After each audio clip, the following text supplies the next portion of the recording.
ओम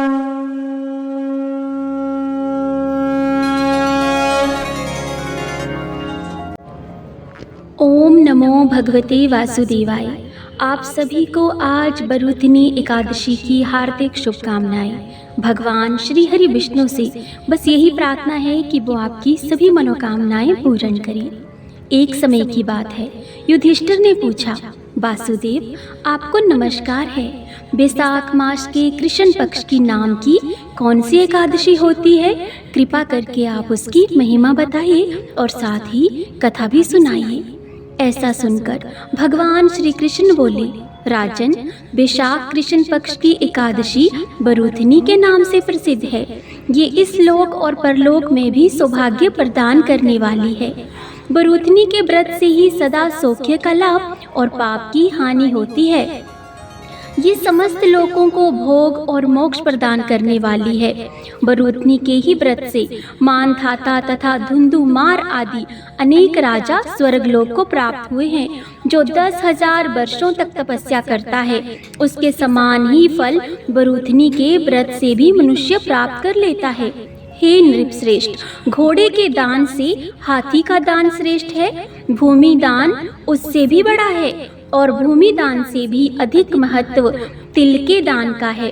तिल दान से बढ़कर स्वर्ण दान और स्वर्ण दान से बढ़कर अन्नदान है, क्योंकि देवता, पितृ तथा मनुष्यों को अन्न से ही तृप्ति होती है। विद्वान पुरुषों ने कन्यादान को भी अन्नदान के ही समान बताया है। कन्यादान के तुल्य ही धेनु का दान है। ये साक्षात भगवान का कथन है। ऊपर बताए हुए सब दानों में से जैसे बड़ा विद्या दान है, मनुष्य बरूथनी एकादशी का व्रत करके विद्या दान का भी फल प्राप्त कर लेता है। जो लोग पाप से मोहित होकर कन्या के धन से जीविका चलाते हैं, वे पुण्य का क्षय होने पर यातनामय नरक में जाते हैं। अतः सर्वथा प्रथम करके कन्या के धन से बचना चाहिए, उसे अपने काम में नहीं लाना चाहिए।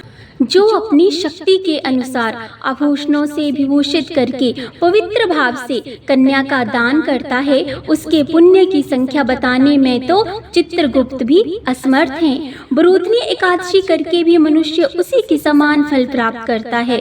व्रत करने वाला वैष्णव पुरुष दशमी तिथि को कांस, उड़द, मसूर, चना, कोदो, शाक, मधु, दूसरे का अन्न, 2 बार भोजन तथा मैथुन, इन 10 वस्तुओं का परित्याग कर दे।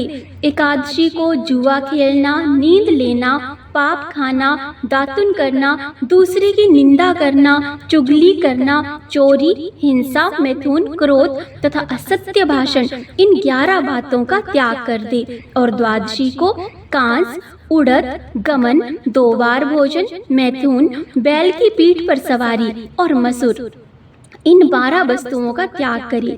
राजन, इस विधि से बरूथनी एकादशी की जाती है। रात को जागरण करके जो भगवान मधुसूदन का पूजन करते हैं, वे सब पापों से मुक्त हो परम गति को प्राप्त होते हैं।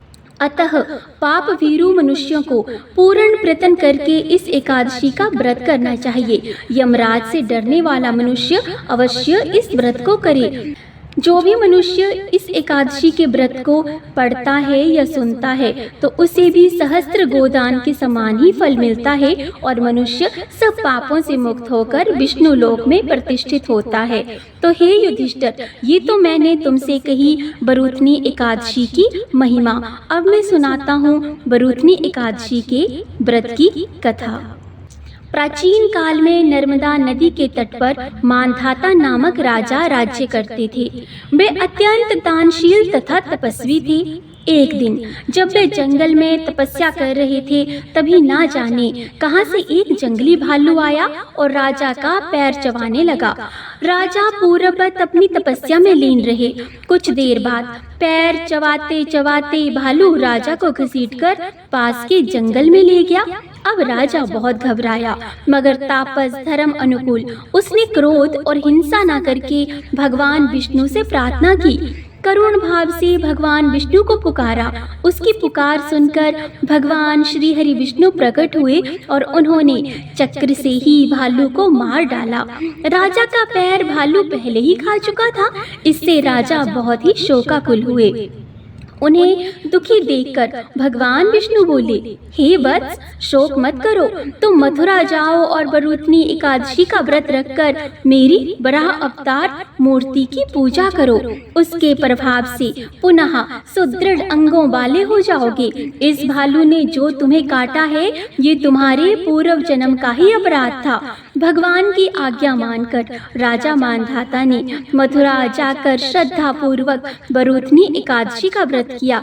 इसके प्रभाव से राजा शीघ्र ही पुनः सुंदर और संपूर्ण अंगों वाले हो गए। इसी एकादशी के प्रभाव से राजा मानधाता स्वर्ग को भी गए थे। जो भी व्यक्ति भय से पीड़ित है, उसे बरूथनी एकादशी का व्रत रखकर भगवान विष्णु का स्मरण करना चाहिए। इस व्रत को करने से समस्त पापों का नाश होकर मोक्ष मिलता है। तो आज के दिन श्री हरि विष्णु से बस यही प्रार्थना है कि हे प्रभु, जिन्होंने भी इस कथा को कहा है और जिन भी भक्तों ने आज के इस पावन दिन पर इस कथा का श्रवण किया है, उनकी सभी परेशानियों को दूर करना और उनकी सभी मनोकामनाओं को पूर्ण करना।